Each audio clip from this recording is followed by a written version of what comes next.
This is not what you want to see when you turn on the gas. Ew.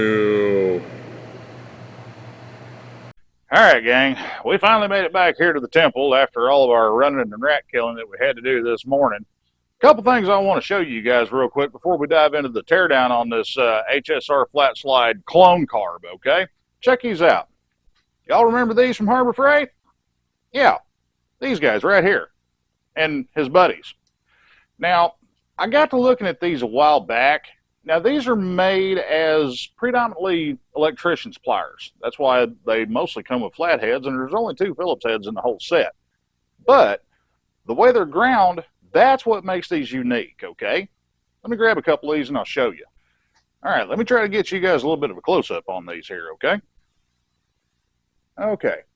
Now, if you notice there, these are not your typical flat blade screwdriver. These are what is known as a cabinet screwdriver. Now, the reason the electricians,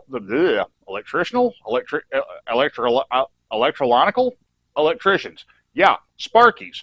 The reasons these guys use these things is because typically you got to get into a tight spot, and you damn sure don't want to accidentally go and, bump the screw next door to the one you're trying to get to, just on the odd chance that it may be live. These had insulation all the way out here to the tip. Now, they're made that way specifically because they're meant to be a electrician's type screwdriver. What makes them valuable to us doing carburetor work is the way these tips are ground and the profile that they have on them make these all but ideal for doing carburetor service. Getting down into small recesses to get pilot jets, air bleed jets, things like that out of there. Also, the ubiquitous number 2, yes, I know it's not a JIS screwdriver, but in this case, it's close enough it's going to work for us, okay? Now, one thing these have got going for them outside of the fact that they have kind of an odd grind, which just coincidentally works in our favor, these have a black oxide coating on them. And what that does is that gives it a little bit of extra grip and a little bit of extra grab, because you got to remember, when it comes to carb jets, 99.993% of the time, you're dealing with something that's made out of brass, okay? So it's going to be kind of soft, but then again, it's very brittle, and it's very easy to chip the heads and the slots out of a jet if you got one that's being a little stubborn. That black oxide is going to help you out because it's going to give it a little bit more grab, and it'll give you a chance to get the threads broke loose instead of it tearing chunks of brass out of the jet, okay? Now, what I did on these, just to make them a little more user-friendly for doing carburetor work, since I am not a Sparky and I have no aspirations to be one, that insulation that went all the way down here to the shank, it originally came down to right about here. It only had about the last 3/4 of an inch or so of the tip exposed, and they do that for safety reasons. Those reasons don't apply to us. So what I did is I just took a razor blade and I went around and I cut this stuff back to get rid of the overcoating, if you will. That way we don't have to fight around that stuff holding us up if we're trying to get down in a little cavity. Now, did I need to take it back this far? No, of course not, I didn't. Hey, I was there, I did it, it works for me. Another thing that I picked up while I was at Harbor Freight, and actually I did this the other day, and I'd meant to mention this to you guys in the last Tool Talk video, but it just didn't work out and we didn't have time to slide it in there. I am in love with this itty bitty little baby benchtop vise that Harbor Freight has from Central Machinery. Because for me, for my purposes, it ticks off all the boxes. This thing's on a swivel base that will lock. Also, the head swivels. If you notice, down inside the jaws here, right here, you've got round cutouts and also V-groove cutouts in addition to the checkering that's in there. That way it'll grab a hold of stuff, or if you've got something fairly small, or say something round, like say you've got a chrome bolt that you're having to cut down or whatever, it will grab that without marring up the chrome. But where it really shines is you can flip the head upside down and look here. Yeah, that way. You've got smooth jaws on this side. You've got your grabby jaws on this side. Plus, you've still got a little bit of an anvil block. That way, if you need to persuade something a little bit, you can. It's got a locking screw in the side of it to where you can keep it from rotating out of place. But you can unlock it and you can turn it at pretty much whatever angle suits you. And you can still rotate it around on the bench. But what really jumped out at me, this thing originally was intended to C-clamp onto the side of a bench, you know, just to give you an option for doing that. It's still got a couple of holes here in the top to where you can bolt it down. Well, all of my benches are way too thick to take advantage of the C-clamp, and also I wanted it to be a little bit more robust of a mount than that. So, yeah. 5 minutes with a hacksaw, done. So from that point, all I got to do on this flat surface here, I'm going to drill a couple of holes here, and that way I can have this vise anchored from the top down and also from the sides onto the sides of one of my bench. That way it's rock solid and steady. It's not going to go anywhere, but it's small enough footprint to where if I need to, I can just move it out of the way, and it's not really going to be in the way of anything. And I've still got my big vise over here on the other side of the shop for the heavy lifting. And finally, I got these in the other day. I saw these on Amazon, and I thought, I don't really have a spot for them, but if they work out and they're not total crap, I'll make a spot for them. I'm glad I decided to roll the dice on it, because I found this set of organizers, because, you know, I've got oodles and gobs of space here in the temple, right? Yeah. I found this set of organizers, and they're roughly a foot long, but these are made out of powder coated, I think it's 16 gauge sheet metal, but they're all welded. They're powder coated where they're not going to rust. Plus they give you some screw holes to where they'll screw into the wall. This one is plain Jane, you do whatever you want to do with it hammer holder, because they take up a ton of room in the drawer on your toolbox. So put them on the wall, that way they're not taking up valuable real estate. And it's still got a little bit of a tray here where you can put oddball pieces and parts, things like that. Or if you're like me, most likely it's probably going to become a crap catcher. But wait, there's more. Miss you, Billy. Here we have a screwdriver slash pliers holder, and you can, yeah, I mean, you guys know how these work, okay? You hang them on the wall, you can hang whatever in the hell you want to in them, whatever floats your boat.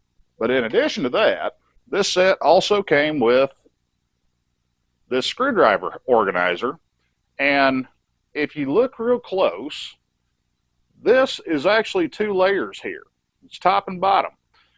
The cool thing about that is it supports your screwdriver to where if you got one where it's got kind of a stubby blade on it and it's got a big old chunkster handle on there, whenever you put it in the rack, it's not just going to flop over like something that needs a little blue pill. You know what I mean? Keep it clean, y'all. Mama's watching. And then lastly, they give you just a blank tray. And this, I'll tell you right now, lifted like this, it's going to turn into a crap catcher. It's going to accumulate all kinds of stuff, and you're going to, you know, it's going to be an eyesore. But what I intend to do with it is I'm probably going to end up throwing this in the mill to where I can cut some slots in it for, say, air tools, socket extensions, big stuff that takes up a lot of room in the toolbox that I don't necessarily want to cram in there, but I still want to have handy, okay? Now, this is a 4-piece set that's sold on Amazon. I'll have you guys a link for this down in the description on this video if you guys want to check it out. If memory serves right, I think I paid 40 bucks on these things, which may be a bit much for some people, and I almost didn't buy it. Honestly, I'm glad I did, because these things are actually built pretty nice. They're fairly heavy, but they're not too big to where they're big and clunky. All right, let's open up the carburetor. All right, gang, trigger warning. This is going to be one of them talking hands parts of the video, okay? Sorry, but right now, I ain't got no other option here. So just bear with me, ride it out, let's roll with it. Let's learn some stuff about these things, okay? Cool, let's dive into it. All right, guys. Whenever you first get this thing, what you're going to get is basically just a very nondescript and uninspiring plain brown box. Now, full disclosure, I've already opened this thing up just to make sure that nothing got damaged in transit, because when I ordered this thing, it was around Christmas time, and this actually got dropped off, a couple, 3 days before Christmas, and we all know that time of the year, UPS, FedEx, Amazon, USPS, those guys are worked to death, okay? So they are chunking boxes and moving on to the next one. I wanted to open it up and check it out and make sure nothing got damaged. So, here we go. there we go. We got a carburetor. And we've got a little baggie of stuff that comes with it. This is something that will be very helpful to you guys. This is an actual copy of the Mikuni HSR tuning guide, and it goes over basic setup and basic jetting adjustments for the HSR series of carburetors. And it's a pretty well thought out, pretty self-explanatory how-to guide on how to get one of these things dialed in, okay? This isn't genuine Mikuni. It's a straight up ripoff of what Mikuni usually put out with these, but it's still good information to have because they copied it one for one from Mikuni, all right? Hang on to this thing. If your particular carburetor doesn't come with this, you can easily find this for download on the interwebs, all right? Just Google it, you'll find a ton of them. So starting out, we got our carburetor, and I bought the cheap slash ugly one, okay? You can find these pretty commonly that have a nice polished finish, and they're typically marketed under the name of Tectol. That's usually what I order in for customers, just for the simple fact that it's a more visually appealing carburetor, and it doesn't look as boring as this. Now, that being said, the reason why I ordered this one for me is because, number one, you can't hardly see it whenever it's bolted up on the side of the bastard glide. Number two, we're using this as a guinea pig. Remember that, all right? There's some mods that we're going to be doing on this carburetor later on down the road that are specific to Yamaha Roadstar motorcycles, and I didn't want to dick up the finish on a good-looking carb if I accidentally made a goof and had to back up and change something, okay? So for 40 bucks, hey, here we go.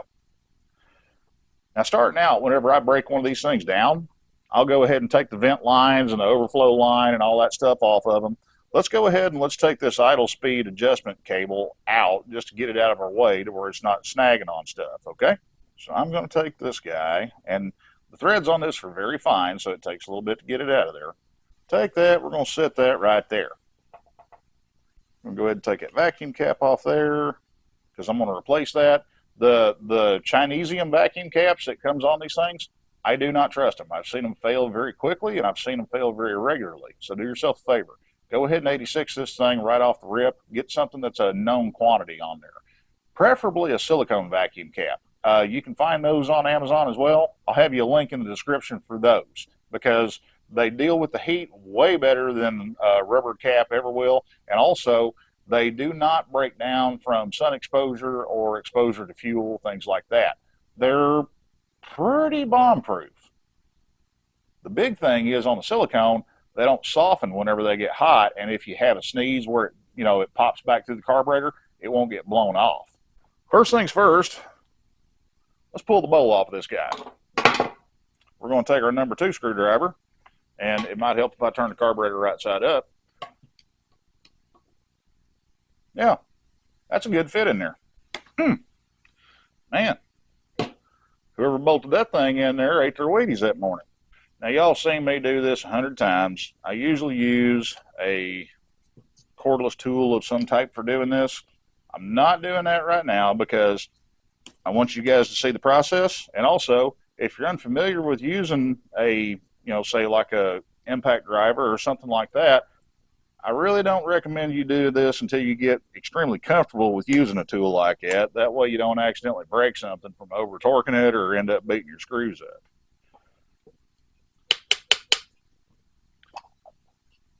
There we go. All right, so we got the bowl off here. Now, float bowls on these things, one thing I always pay attention to, and this one's no different. There's glitter. There's a little bit of machining swarf in there. That's something you got to watch for. Now, on an HSR carburetor, this little plunger is your accelerator pump. Technically, this is an accelerator pump piston. It's not a diaphragm because there's no rubber here. But this will, if you don't get it out of there, it does have the potential to free fall out of there when you least expect it. So go ahead and take that plunger and the spring out first and foremost. Set them aside, that way you're not having to chase them down later. And we're going to take our pick, dig our float bowl O-ring out of here. There's nothing wrong with this float bowl O-ring, but I do want to put eyeballs on it just to make sure that there's no deformities or anything like that, and make sure that it's a viable candidate for use later on. And then lastly, I'm going to take this bowl nut off the bottom, because on an HSR, this is how you access your main jet for, you know, quick tuning changes on the fly. But this is also how you drain the float bowl if you think you may have got some gas with a load of water in it, or if you got a little bit of schmutz in your gas from a janky gas tank. Now these have an O-ring around the perimeter of them here, okay? So whenever you put them in, what I do is I put a little bit of silicone grease on this O-ring just to give it a little slickum, and I put it in by hand until I feel this bottom out, and then I just barely give it a little just to snug it. Do not gronk on these things, because this one is brass, most of them are aluminum, all of them are very fine threaded, so it's very easy to damage one of these things. Don't go Conan on it. So we got our bowl stripped, got all of our bowl components over here. Let's get down to the big parts. Now on an HSR, you'll notice that the float is retained in here by a Phillips head screw on the float pin. This is where you want to have a screwdriver that fits the head of the screw very well, because if you don't, it's very easy to tear the head out of one of these things. So we're going to take that screw, set him right there, and then your float assembly along with the float needle will just lift right up out of there, and then it will fall right down on the table like that. And that's why I tell you put down a towel or something, because if this was on, you know, a wood top workbench or on the top of the lift here, it would have hit and bounced, and then I'd have to get up and I'd have to go chase it down. This way, it stays right there. Now we'll go over setup as far as float height and float positioning on this whenever we do the reassembly in another video. Right now, I'm just tearing it down, that way I can point out the key parts of the carburetor to you guys and get you a little bit more familiar with it if you haven't had any experience with an HSR in the past. So we got our float needle, float pin, float retaining screw right there. There is a very small and very delicate Phillips screw right here, and that is what retains the float seat into the main body of the carburetor. Let's get that guy out. Because honestly, if an HSR has a weak spot, this is it right here. That screw, he's a little bitty guy, and he's soft, and he's got real small and really tiny threads on him, okay? Treat him nice. We're going to put that here, and then we're going to grab some needle nose pliers. On this part here, caution, caution, danger, Will Robinson, danger. The outer body of the float seat right here where it presses into the carb body, this is very thin wall brass. So you want to be gentle with this whenever you go to pull it out, because it is very easily deformed, and it's a close tolerance fit around the body of that float needle. So if you accidentally squeeze this in a little bit with your pliers when you're digging it out of there, guess what, bub? You got to buy a new one, because it'll drag on the needle and the thing won't ever work right. So just grab that very gentle-like, just rock it back and forth real gentle-like while you're pulling up, and it will eventually come out of there just like that. Now this is what I was talking about, is what I perceive as a problem area on the HSR. This float seat, where it goes into the main body of the carburetor, this O-ring on this float seat where it goes into the main body of the carburetor, this O-ring has a cross section of not quite 2 millimeters wide. That ain't very damn big, okay? Consequently, where this seats in the main body of the carburetor, this cavity where this O-ring lives on this float seat, that has to be absolutely clean, and it has to be absolutely smooth whenever you put the float seat back in there, if you're doing a rebuild or just a detail strip, whatever the case may be. Because if it's not, what will happen as these carbs age and as this O-ring ages, it will draw up. And with time, it has the potential for fuel to seep around this O-ring past the needle seat on the float assembly, and it will cause the carb to run over. If you're cleaning one, go ahead and pull that screw out of there. Check the fit of that needle seat into the main body of the carburetor, because if it slips out of there pretty easy, chances are that O-ring is about to die if it hasn't already, and you'll have a fuel control issue. Now, if the fuel level in the bowl is abnormally high because of a float seat O-ring that's not sealing correctly, then any tuning that you do is going to be right out the window, because it's going to throw your baseline off. Okay, so we got the float seat out of the way. let's get the big chunks. Let's go ahead and pull the main jet, and let's get our nifty new Sparky screwdriver, and we're going to get the biggest flat blade out of this thing, and let's see how it fits. Well, that one is actually just a hair bit too big, unfortunately. Looks like I rolled the dice and come up snake eyes on that one. The next one down from that, bam, that fits beautifully. It has hardly any play at all. If it was just a tiny bit wider, I would say it would be ideal. But this ain't bad, y'all, especially for 11 bucks for the set. So we got our main jet out of here. This jet is marked, that's funny. This jet is marked 19. I've never heard of a 19 size main jet. That's ludicrous. But these are the quirks that you will run into when dealing with the clone carburetors. Now, this isn't a reason to condemn the carburetor, because these are a very common jet. They're a Mikuni large round main jet. You can throw a rock and hit them anywhere. Sometimes they do their own thing as far as how they mark them and how they number them. This is where it pays to do your homework. If you have any doubts about it, go ahead, spend an extra 10 bucks, go down to your local independent bike shop. Chances are they're going to have these things. All right, we got our main jet out of the way. Let's take our needle jet out. It's 8mm socket, and again, this is brass, so you ain't got a gronk on it. And if it comes out really hard, somebody probably overdid it whenever they put it in there. Luckily, this one's not abnormally tight. But this is technically not the needle jet itself. This is a main jet extension that is crucial for the function of an HSR carburetor. So let's set that aside over there. Let's go ahead and take the carburetor, turn it right side up, and we're going to hold the slide up and then let it pop down a couple times.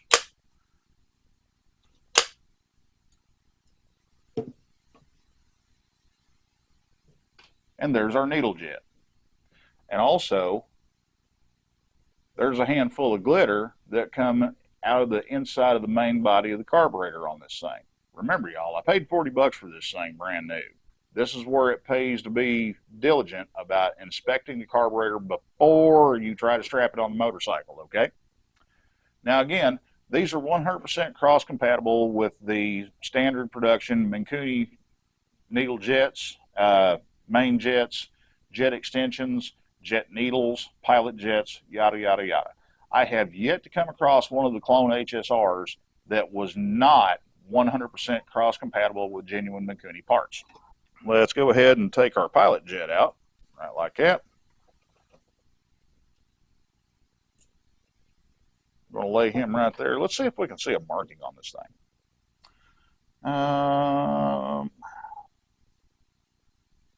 Nope, no numbers visible. It's a mystery jet. Since we're talking about pilot jets, let's go ahead and get the air screw out of it. Now, there's a reason I call it an air screw, okay? That's because the idle mixture screw on a flat slide, it does not meter fuel. This does not meter fuel. Say it again for the short folk in the back. This does not meter fuel.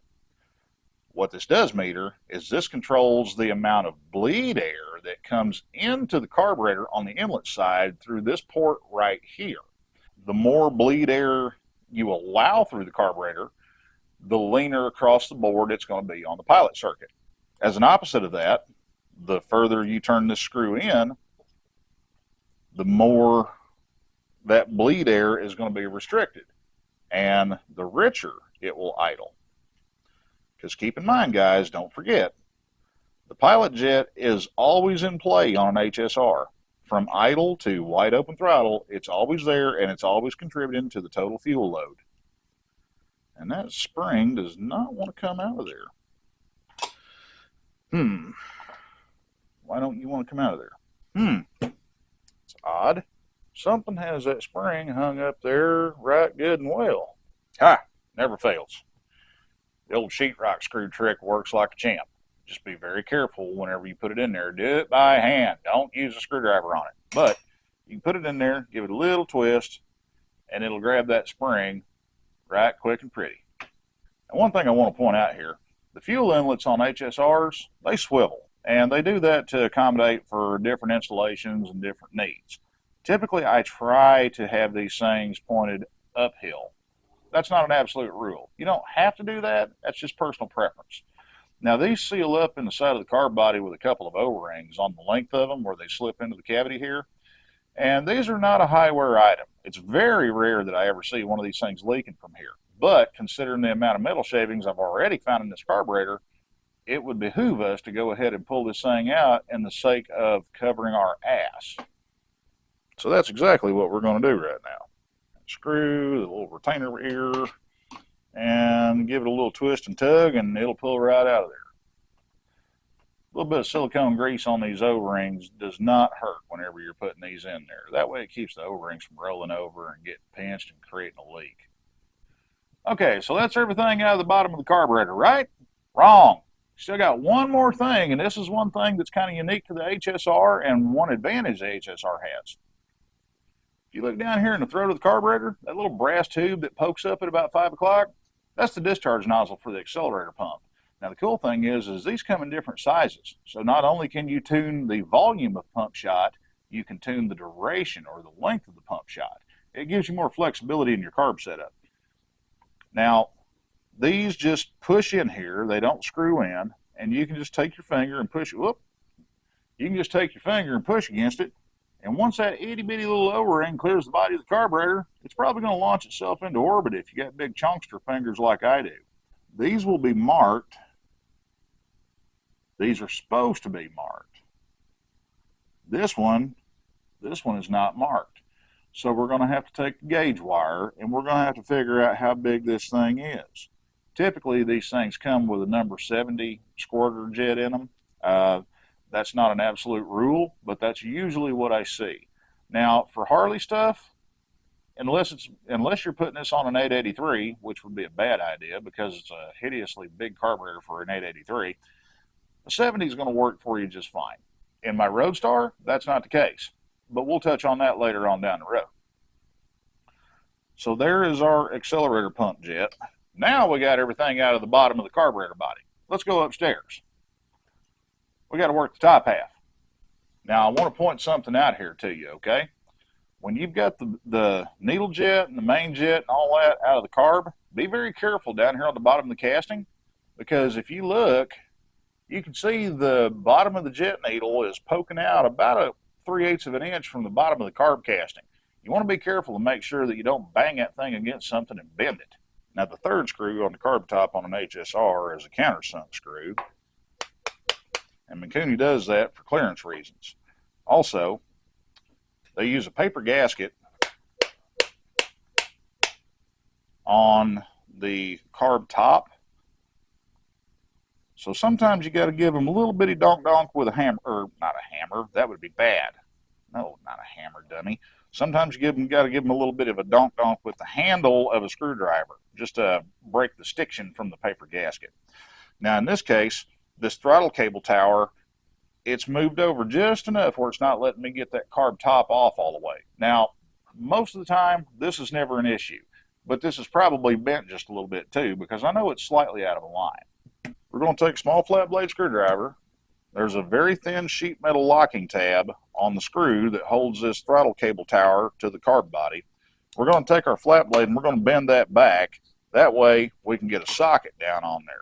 You really don't want to try to take that loose with a screwdriver, because most of the time it's going to be in there snug enough to where you're just going to end up tearing the threads or tearing the cross out of the top of the screw head and end up butchering the screw. Now pay attention when you take this off, because on HSRs there's a small spacer washer that goes underneath this throttle cable bracket, and you need to have that there for proper alignment. See him right there? Yeah. So let's put him over here with his buddies where he's going to live. There's carburetor top, like I said, paper gasket. These are totally fine to reuse. This isn't sealing anything. It's not sealing in any vacuum, any airflow, things like that. This is mostly just for dust and critter prevention. So if it's stuck to the lid, hey, leave it there. Unless you're going to dunk the carburetor or, do some pretty aggressive cleaning, leave it there. It's fine.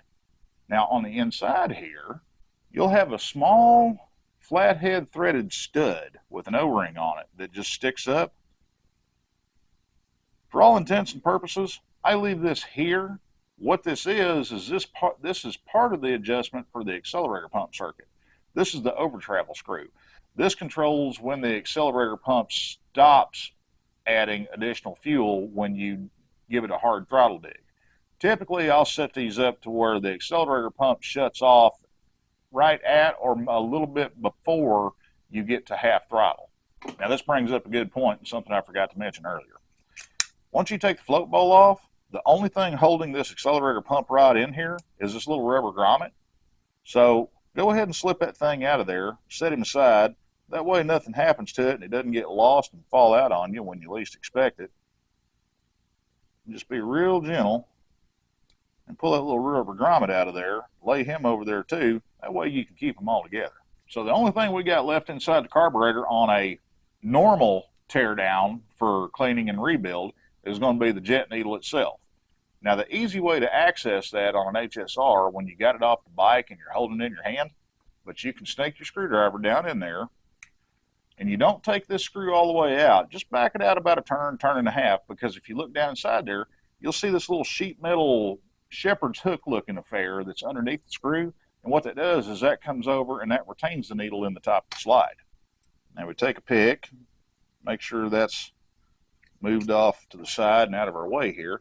Now, you need to turn the carburetor where the spigot side, or the side that connects to the motor, is facing down. That way you have gravity working in your favor, because then you can tap on that needle where it protrudes from the main body casting right here, and it will just slip out underneath the linkage arm for the slide down inside here. You put it back in the same way with it facing downhill like that. Now be aware, there is a very small nylon washer that rides underneath the E-clip on the needle. You need to make sure you get that out of there, and you need to make sure it goes back in. That little guy right there. He's a little bitty guy, so watch out for him. Now, this needle is very delicate, and this taper on this needle is very critical to how they meter fuel. Be gentle with them. Do not clean these with Scotch-Brite or steel wool or anything like that. The most aggressive thing that I use on these, if they got a little bit of schmutz or gack on them, is I'll take some carburetor cleaner and I'll spray some of those blue shop towels on a roll or a regular paper towel, something like that. Just dampen it with carburetor cleaner, and then I'll twist it back and forth like that, and just the abrasiveness from that paper towel is more than enough to work off any varnish or buildup that may be on there, but it's not going to damage the needle, because if you scratch that needle, it will actually affect fuel flow in that area where that needle passes around the needle jet. And if you scratch it bad enough, you're never going to be able to tune around it. Now, luckily, these needles are plentiful and they're fairly cheap if you want to get right down to it. But if we don't have to replace it, well, let's put it this way. Better off to not be a fumble nuts like I am and tear it up when you're trying to fix it. Go ahead and take your time, slow your roll. Make sure you do the job right. Now, lastly, I'm going to take this choke nut with the spring and the plunger out of here, because whenever they ship these, they don't have the choke cables attached to them, and this particular carburetor, it did not include a choke cable, and I was totally fine with that, because I'm going to be reusing my old one anyway, because I had to make a custom length cable for the Roadstar for where I have mine mounted. Now at this point right here, the carburetor is effectively broken down for cleaning. Now you can go ahead and remove the slide, and you can actually remove this entire front cover off the carburetor main body, because it seals up around the perimeter with a big ass O-ring. And that's something that we're going to do later on when we get a little bit deeper into what we're doing on this carb in the way of modification to it.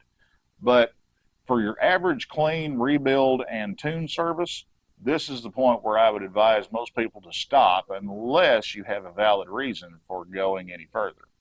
Now, there is a small brass buffer plate, and you can see that on the slide right there. And what that is that's a sealing plate, and that helps control airflow around the slide, and that gives you a better vacuum signal at idle and makes your idle more stable. There is a very thin rubber lip seal that more or less stretches around the spigot of that slide where that buffer plate rides. If your kit comes with that and you feel comfortable with removing the slide to replace it, by all means, go ahead and do so.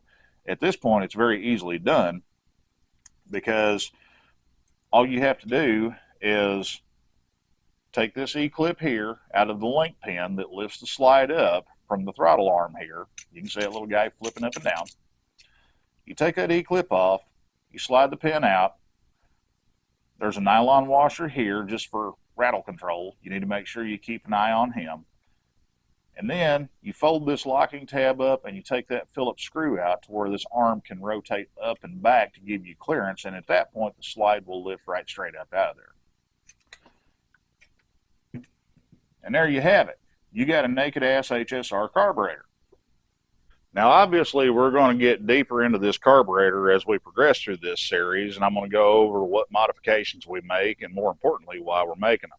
However, important, big notice right here, okay? This is something that I constantly see with HSR carburetors across the board, be it a clone, a genuine Mikuni article, stuff that's been installed by a Harley dealer, stuff that's been installed by a very reputable and well-known motorcycle shops all throughout my career. This is something that you want to watch out for, okay? This little bag of stuff that they give you, they're going to give you an assortment of jets. They're going to give you this air filter adapter. That way you can use the HSR carburetor with whatever Harley intake you have. There's a flaw here, and I've pointed this out in videos before, but I want to reiterate it here because this is something that is very important, and it is something that will make a significant difference on certain makes and models whenever you're trying to tune in the idle circuit on this and also part throttle cruise. Now, this adapter, it's not sexy. There's not much to it. It's got a little groove in the backside here where this O-ring is going to go in. It is there to fit up on the back of the carb bell here where the inlet side is. Let me clock this correctly. Yep, right there. And when it's installed, it looks like this. Now, here is the problem. If you look down and here, right there, that little notch right there, what is that? Remember from earlier in the video? That is the air bleed for our idle mixture circuit, okay? Now, here's the dilemma. If you look at that straight on, where is it exposed to airflow at over here? The only airflow it's getting is what's sailing across the top of it here. Now, where that becomes a problem is if you are at minimal throttle opening, like part throttle cruise, cruising down the highway, you know, basically you're just making miles.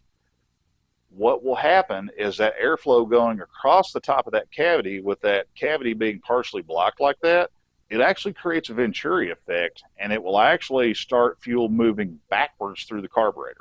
So what happens is instead of fuel getting pulled through the pilot jet along with the bleed air that's supposed to be coming in from this air bleed to help emulsify the fuel and to help atomize it properly, you don't have that bleed air anymore.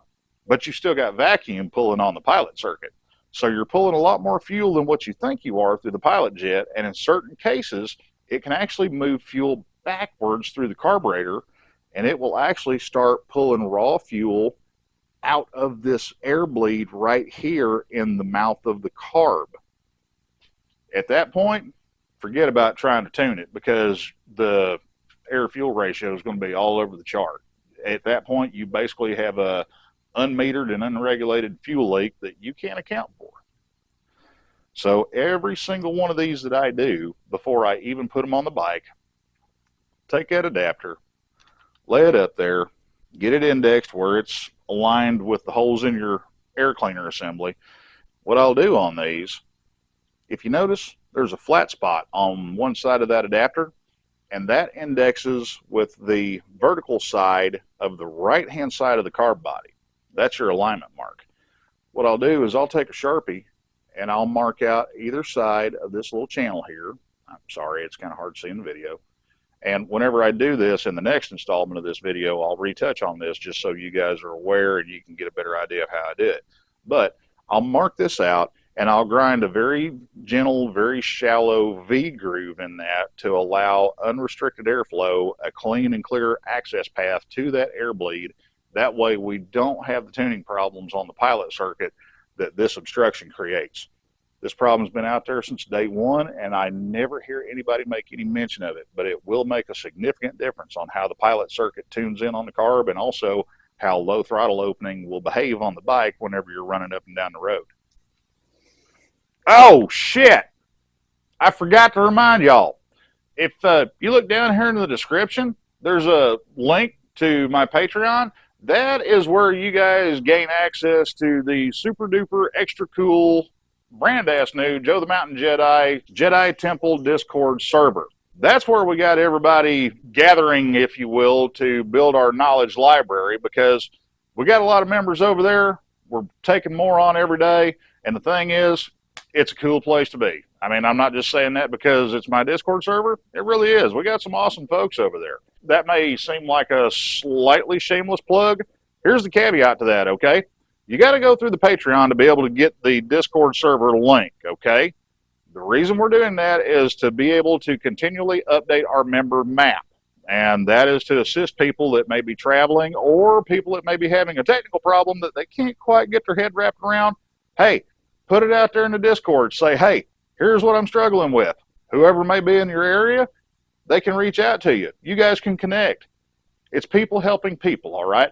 That's what we're here for ultimately at the end of the day. I'm trying to help each and every single one of you guys, and I enjoy doing it. I love being able to bring you guys all the cutthroat, low buck, cheap-ass tips that I do. You know, hey, it's great, because what that means at the end of the day, we got more people that's able to enjoy our sport that brings us all together here for these videos and for the reasons that we all showed up here in the first damn place, okay?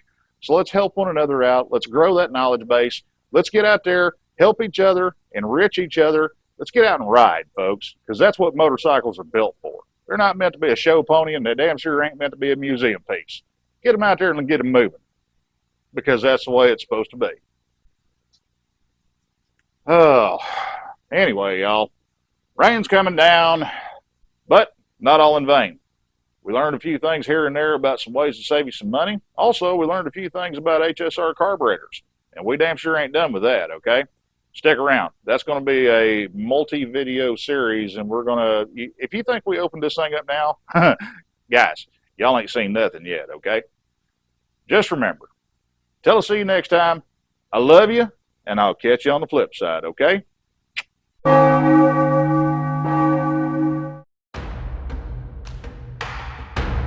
Force will be with you, always.